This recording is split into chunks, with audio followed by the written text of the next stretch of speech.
My name is Jeremiah, Jeremiah, Johnson, Johnsson. I was born in Cedar City, Utah, What is your birthday? September the 8th, 1930. Please tell me about your family background, parents and your siblings. Well, my mother had 10 children, raised five died in infancy, and I was raised in Hurricane, Utah, right over here, and I was the youngest boy. I had one brother and three sisters. So, what school did you go through? Hurricane High, Hurricane Grade School, and Hurricane High School. So right here, Hurricane. Mm-hmm. Yeah, we just came back. We've been in Idaho and Arizona since then, and we just moved back.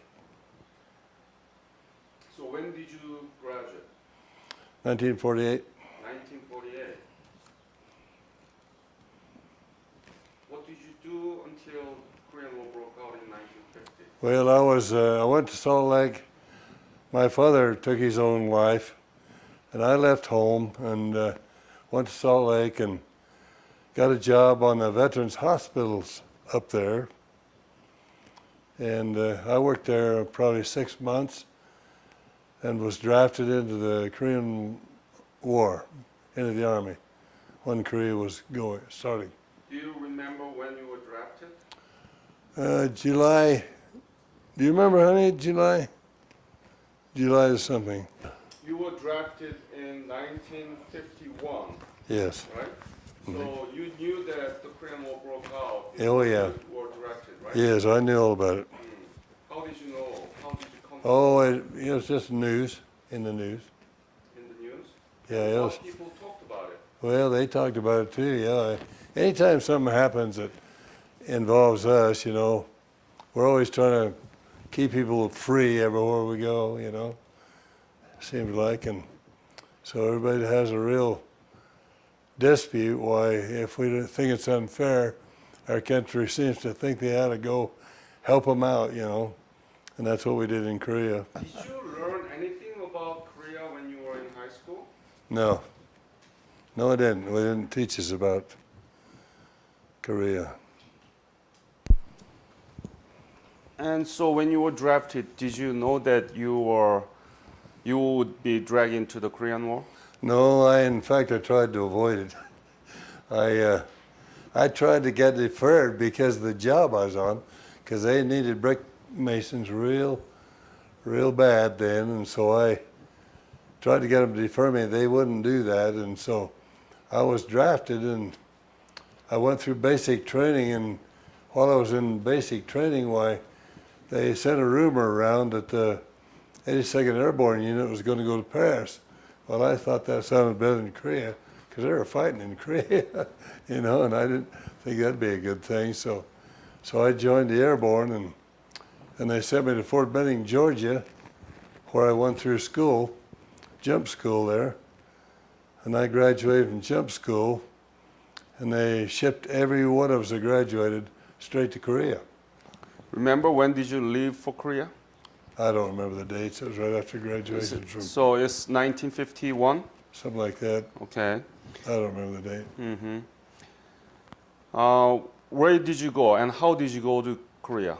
Well, we took I rode a ship, 2,000 guys on the ship, I remember, crowded. I think it was the General Black, the ship, but it was just a troop ship at the time. How was in the ship? Oh, I never did get sick on the ship, but I got tired of it. It was a 2-week trip. And how'd this other guy go? Did he go on a boat? Yes, he was Navy, yes. Oh, he is. So, did you go to Japan or Well, Korea? we stopped in Japan for maybe overnight and then went on to Korea. We went to Busan. That was an interesting part of my trip too, because I'd never seen this before, but when we got to Pusan, there's some of the older fellows had come out in these little boats, and they had a paddle that would stick straight out the back of the boat, and there was bent on the end like a fishtail. And they'd waggle that thing back and forth like this, and the boat would kind of go like this, but it would go forward, you know. I thought it was kind of neat, a good idea, but it didn't work very well, but it worked, you know.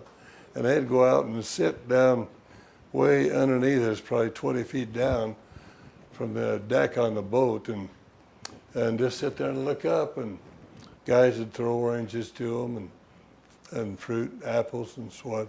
And they'd have a box in the back. And they'd just raise the lid and put all this fruit in this box, and they like quite a bit to eat that way, you know. So where did you arrive in Korea? Incheon, where MacArthur docked. Yeah. That's where we went in. So tell me about what happened to you after the Incheon. You can just tell me the whole story. Well, we went from there to Inji. They call it Inji. Inje, yeah. Inji, Yeah. yeah.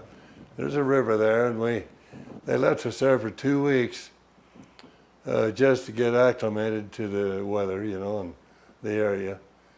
And we used to swim in that river there all the time, and I quite enjoyed that. One black guy drowned while I was there in that river. And while I was there, I got bit on the leg by something, and my knee swelled up to where it was as big down right here as my entire knee was. And they never did know what happened, but I was bit by something, and I spent time in the hospital there trying to recover from that bite, whatever it was. And finally it swelled up and come to a head and popped, and as soon as I recovered from that, the rest of the outfit had gone online. So I went up online with them then and participated in that.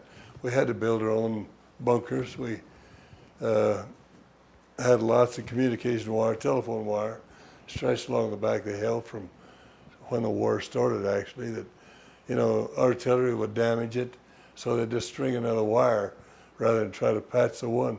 So we had a lot of wasted wire down there. And so we would cut timber and build our own bunkers. They'd bring us sandbags. We'd fill the sandbags and use those for the lower walls where there's no hillside to dig into. And so we had the hillside and the two sides that would build up sandbags plus the front side. And we'd cut timbers and put it in the very end of the bunk, and we'd put this communication wire I was talking about, would wrap that around these timbers until we had enough wire there to serve as a mattress, you know, to sleep on. And so that's how we spent our year there. We'd sleep on this wire that we made our bunks out of, and it was really quite comfortable. What was your specialty and what was your rank? Okay, well, my rank was corporal when I went up on line. I was a squad leader down below, and I was corporal, but I didn't really have any real duties as a squad leader. We all did the same work, but I got into what they called a counter fire platoon.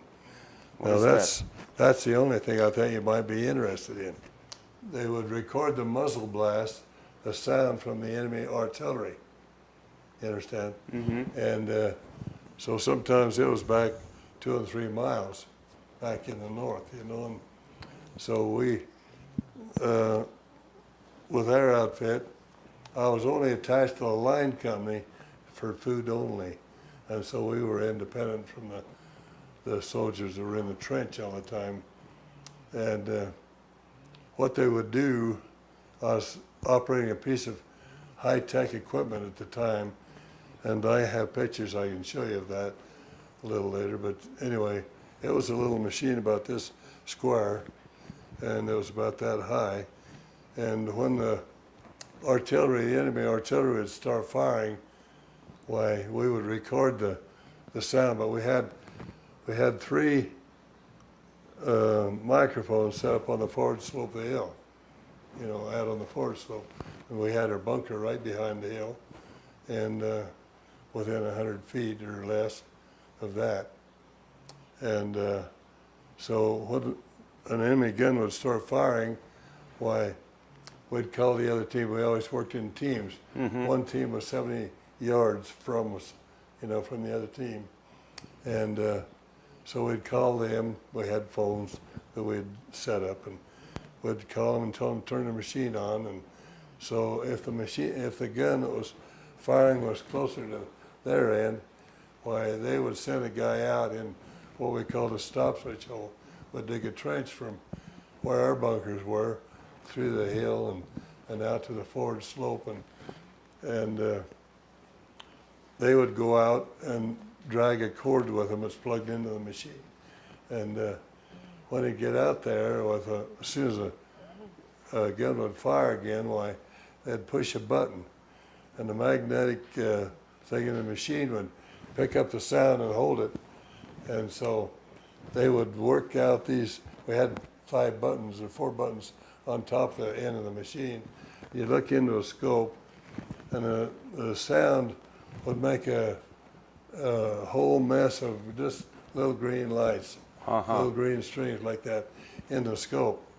And we'd turn these knobs until all of those were drawn into one fine line before they started going back out.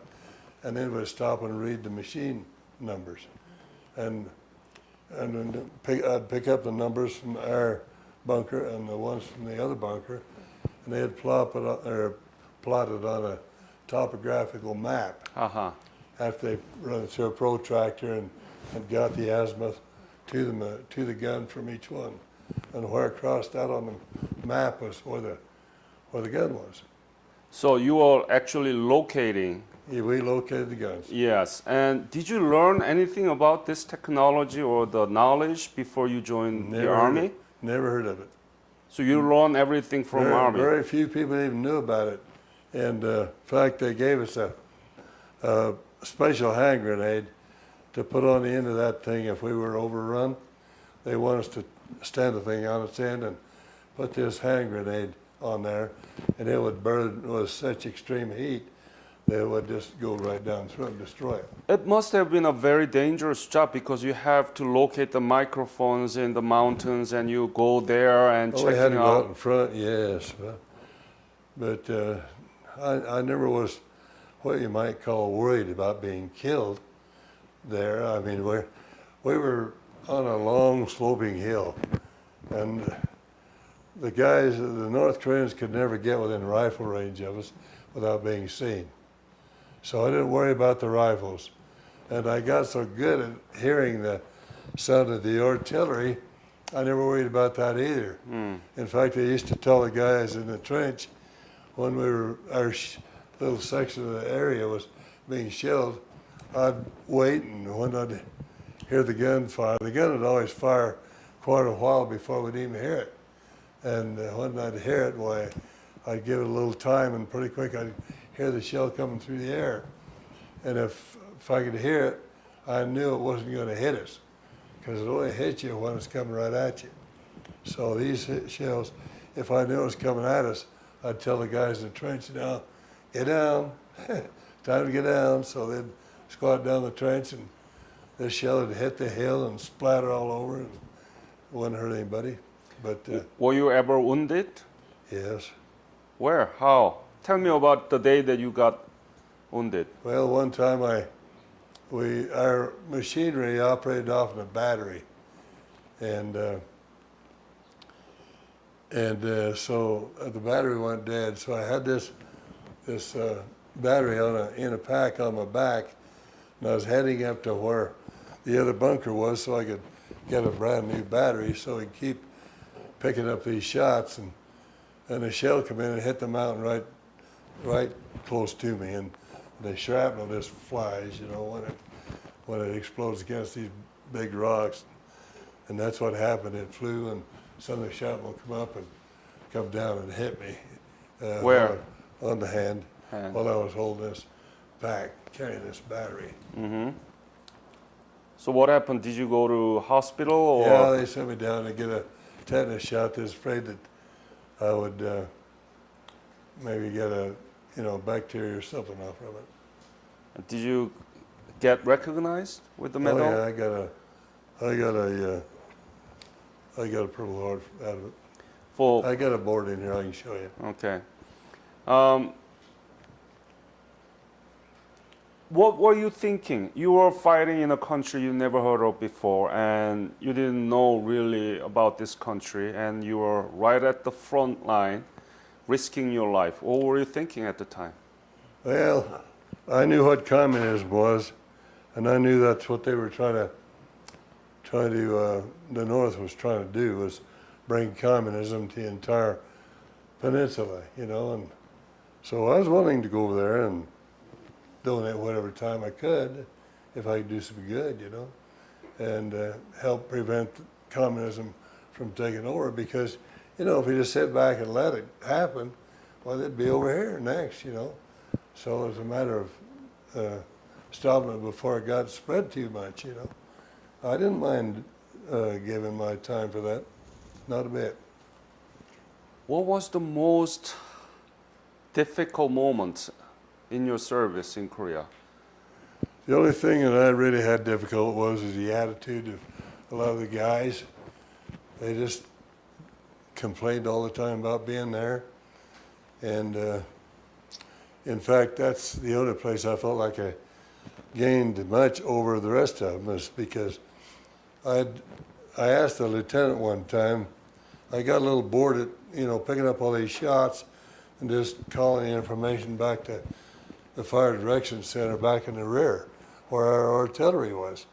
See, we'd locate the guns and then we'd call the artillery for the Fire Direction Center. They were way back behind us, about 4 miles or so. And so I got a little bored about doing all this and not knowing the results. So I asked the lieutenant one day to bring me up a topographical map and a pair of field glasses and a protractor and everything I needed so I could plot my own shots. So he said, yeah, I can do that. So he brought me up all this stuff. Very same thing they had down there. So about the next time this gun started firing, I thought it was only one gun, but he started firing on us, and so I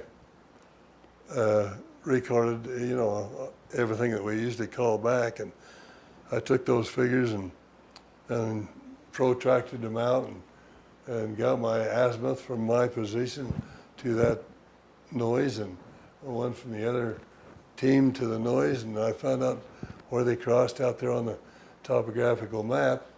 And I'll be down when I was watching there and saw one fire, North Korean gun, artillery gun fire. And I realized then the reason we never could pick them up before is because it was so far back that the fire from the blast of the thing going off would be out and the dust would be settled before we ever heard the sound. So that's why we weren't picking them up. And I started watching that and realizing too that when that one gun would fire, or when it wasn't the only one firing, is what I realized. And so I started scanning the ridge behind, or right behind the ridge where he was. I just scanned up a little higher, and up there about 50 yards, there was another gun. And then I realized too that there was more than just the two. So I kept looking and wound up finding 3. And so I personally found 3 guns that our forward observer couldn't find, and he had a 35 power scope. I had a 7 power scope, or a pair of field glasses. And so I felt pretty good about that. And that got me some recognition too, and I got a rank change out of that. To what? Maybe sergeant. Sergeant. From corporal. Yeah. So you got sergeant out of Yeah, that. I got sergeant out of it. Many people complained. A lot of guys were always complaining. About what? Oh, just being there, having to be there. It wasn't, and they'd just sit around. They wouldn't do a darn thing. But it's so natural for them to complain. They came to a country they never heard about, and It wasn't the country. They just didn't want to be. They wanted to be home doing their two-bit thing, whatever it might have been. what was the happiest moment during your service? Oh, I don't remember ever being really unhappy. You were always happy during the war? Well, yeah, I didn't. I quite liked what I was doing. Huh. I didn't mind that a bit, you know. The only thing I didn't like was the sleeping bag they issued me was a World War II sleeping bag, and you know when those World War II guys were that age, they used a lot of hair oil. Some was common then, not now, but those guys would use it, and the sleeping bag I was issued had this hair oil and dirt mixed together all around the head of the sleeping bag, and They gave all. they gave me they gave us those World War II sleeping bags to sleep in, and so mine was dirty from World War II until I left there, and I couldn't get another sleeping bag, so I had to smell that every night. I didn't like that very well. Oh boy. And but we were only able to go down off the hill once a week and take a shower anyway, and that was if the truck was able to get up and get us. What was the most dangerous moment to you during your service? Well, there was other experiences I didn't like. There was a guy in the trench right down below me that we were being shelled, and it was late in the evening. It was dark actually, and he got hit right in the throat. I could hear him down there gagging, and I was out in the stop switch hole at the time, and so I slid down the hill, was going to go see if I could help him, and another shell came in about then, and I got another little piece of shrapnel right here, and so I had to go back off the hill again. So I don't know if my Purple Heart came from that one or the one before. But anyway, he died. He wound up dying. They couldn't get him out of there soon enough. But one thing I didn't like about it was these boys that were working the trench, they'd go out on patrols every night. And if they had and the North Koreans, they had one trail that wasn't mined, and everybody knew it. And the ones that succeeded on the patrol that night depended completely on who got out there first on the trail. And they'd set up a booby trap on the trail. And so if our guys got out there first and set up the booby trap, then the North Koreans would walk into it at night. And some of them get killed. And if they got out there first, our guys would walk into it. And so as a result of that, and all these patrols that were always going on, why once in a while they'd be able to get the truck up, and when they could, they'd bring us a hot breakfast. Well, I'd go up there to get one of these hot breakfasts, and there's always 2 or 3 guys laying there dead on stretchers, waiting for the truck to get done feeding us so they could haul them back to the rear. I didn't like that very well, because one of my good friends that I went over on the boat with, I used to scuffle with him on the boat. He was killed on a patrol one night. A bouncing buddy jumped up and went off about a head level and killed him. Do you still vividly remember all those scenes? Oh, I remember the ones like that, yeah, you bet. Does that bother you? Are you suffer from PTSD? I'm not bothered by it, I just remember them. Do you have a PTSD? What's that? Post-traumatic no, stress? no. No? No, I don't have any of that. Did people drink alcohol much? Yeah, there's one guy I used to trade my chocolate toddies to all the time. He'd give me his toddies for my beer, so he'd sit there and drink beer all the time he had it. Do you remember any Korean work in your camp? Or Well, we had 2 boys. tell me about that. Jim, Jimmy, he'd sweeper tents. We didn't need them swept, but he'd sweep our bunkers out. And we'd each go him and give him $1 a month for doing that. So he'd wind up with $20 a month and no place to spend it, you know.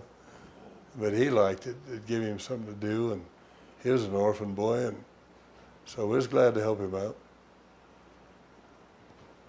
Did they speak in English? Oh, they learned to speak good English. Yeah. In fact, we had a little guy that'd come around on the line and cut her hair.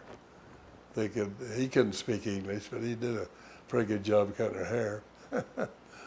So did you stay in Inje throughout the whole No, service? no, I was only down there for 2 weeks. And then where did you go? Oh, but right up on the line. I was in the area they call the Punch Bowl. Punch Bowl. Yep. And I was on that north rim for 11 months. 11 months. So you know the Korean winter. Oh, yeah, I got to be well acquainted with the Korean winters. In fact, it rained so hard there one night. It had been raining for 2 weeks, and we had a bunker that we dug back into the hill with sandbags coming out from where it wasn't part of the hill, and then we had a sandbag wall clear along the lower side except for the doorway. And those sandbags got all soaked up, and right in the middle of the night, about 2 o'clock, that whole wall fell out on the ground. And there we were exposed to all that rain and weather. And so we had to roll our sleep bags up and take them with us up to the other bunker and move in with them. We almost had to stack up to find room to even lay down, finish the night out. And the next morning, a funny thing about that was, we darn near got buried in that bunker because it rained so long that the big timbers that we had in the poles that held all the roof up. And the roof, too, we'd pile rocks that high on it just to keep the artillery from coming in on us, you know. So anyway, the weight of the rocks almost pushed the roof over the logs that was holding it up were leaning way out. There's only about that much left that was holding all that up when I got up in the morning. And so you could have had another disaster, but we didn't. Mm. When did you leave Korea? Well, it was 52? 53. 53? Mm-hmm. Mm-hmm. And what is the impact of your service upon your life after you returned from Korea? How did it affect you? Well, I think it made me a little smarter. I think I was able to use good judgment better as a result of what it did. For example? Oh, just, let's see, what would be an example? Mostly in how I conduct myself, you know, and the things I do. So you know how devastated the Korea was back in 1950s, How right? what? Devastated, destroyed completely. Oh, yeah, I remember how it was. Tell me about it, the scenes that you remember. Well, I never saw a lot of the destruction because when I got there, the line had just been established at the north rim of the Punch Bowl. So I didn't see any destroyed buildings or anything. However, I know that the North Koreans were uncomfortable enough to where a lot of them would surrender. And I got some things I would like to show you there too. But we would fire up pamphlets that would, enter artillery, and these artillery shells would burst way high above their areas, and all these pamphlets float out. And when they would float out, why, they were goodwill passes, if you understand what I mean. They were goodwill passes, and if a guy wanted to pick one of those up, then sneak away from his outfit and sneak up to our line, he could wave that to us, and they'd let him in without shooting him, you know. And I saw 3 guys come in, 2 one time, one another, and then I saw a captain come in from the North Korean Army one night, or one morning. Wow. He had been out all night, and his hands were just so cold they were puffy. He was just frozen almost, but he maintained good control of himself. But he was a captain. I was quite impressed. And they all had these pamphlets. They would stand way down behind a tree because they was afraid they'd get shot. but they'd hold this pamphlet out behind the tree and wave it, and when somebody up on the line saw it, why, they'd call them in. We'd usually have to get one of our houseboys down to talk to them, you know, and talk them in. One day, right in midday, they thought they were going to be pretty smart, and they had a whole company of guys down in the trees where we couldn't see them, and they were going to have an attack that night. But they sent 6 guys up right in the middle of the day because they knew when everybody would try and go back and huddle together and eat their K rations and stuff, they always got together and socialized while they were having lunch. So anyway, they figured they'd get up there and get in our trench and set up a machine gun down the trench. And when we come back, well, they just shoot everybody, you know. Well, somebody saw them when they come up and got into the trench. And they did grab one of our machine guns, set it in the trench, and had it pointing down the machine gun, or down the trench. But we were all back over on the other side of the hill. And so when the houseboys heard that they were there, well, they could talk to them, you know. So somebody would run over the hill and throw a hand grenade down that way, and that just scared them. But they ran into one of the line bunkers that was dug right in the hill behind the trench. So they all ran in there, and this houseboy took a couple of hand grenades up there, and he pulled the pin on one. Whoa. And he'd yell down to them and tell them to surrender, or he'd throw that in, and they wouldn't surrender. So finally he chucked a couple of them in there, and he killed them all but one. And he lived long enough to tell about the company of guys that was still down the trees. Wow. And then all they had to do is drop the artillery on them and change their mind about that. But that was a kind of an interesting experience. What is Korean War to you? Well, I feel good about the fact that I went and served there. I met good people. I don't have a... When did you go back? Well, it was about 3 years ago, Uh-huh. something like that. Enjoyed that, and I appreciated that too, because that let me see the result of our being there. See, we stayed in this big old hotel, and my wife and I just walked down the bottom of the hotel, and there was a whole block of stores underneath this hotel. That were, I mean, you'd think it was in the United States. I think they were ahead of us in a lot of the technical stuff that they were using. But there's one store after another, and I'd look at all those young people and realize that, you know, they wouldn't even be there. We walked onto a skating rink there, and here's about 75 kids skating around on ice skates, and several guys instructing them on how to do it. And I really liked that, because those kids, the instructors, none of them would even be here today if it hadn't been for us. Exactly. And I felt real good about that. And the good thing about it too is that I like is the fact that you teach your young people about the war. And so even the young kids were really appreciative of what we'd done, and they'd come up and tell us that. And that really felt good to me. Yeah. Anything add to the interview? Any questions do you want me to ask you? I mean, it tickled me to see them all so happy, Yeah. you know. They were happy. Another thing is they had all these high-rises they lived in now, and they were all living clean and neat and healthy, you know. It just looked good. Made me proud. This is a tower. This is the final phase of my training. Those towers are 250 feet high. And the last phase of the training is they have these rings. You see that ring up there? Well, they open the chute up in that ring when it's still down here on the ground. They snap it into that ring, and then they lift you up. You're hanging underneath that parachute. They raise you up there, and when you get within 4 feet of this arm on the tower, they yell up at you and tell you which way to pull your risers so you won't blow into the tower. And when you got your risers all pulled down like they should be, why, they raise you up real quick and hit the arm on the tower, and that releases all the snaps, and down you go, Yeah. 250 feet. This is the guys in the plane. When we're flying up there to jump, See if you look real close, you can see a wire right up here. Oh, okay. Can you see it? Yeah, yeah.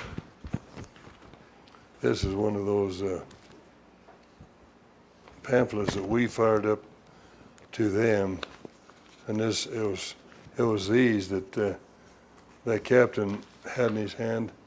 That was one of them, and I gathered this up after they'd been firing them up. They did it too. See, this is one of theirs to us. What do you think about the U.S.-Korea alliance right now? Well, I think it should stay solid, because you know, I don't want to see the communists take over after we contributed what we did. I mean, that'd be stupid. We do that all the time, you know. Makes me so irritated, our government. How can we keep your legacy? Well, I don't really have much of a legacy. My kids will carry on what I've told them, that's all. It's about the best I can do.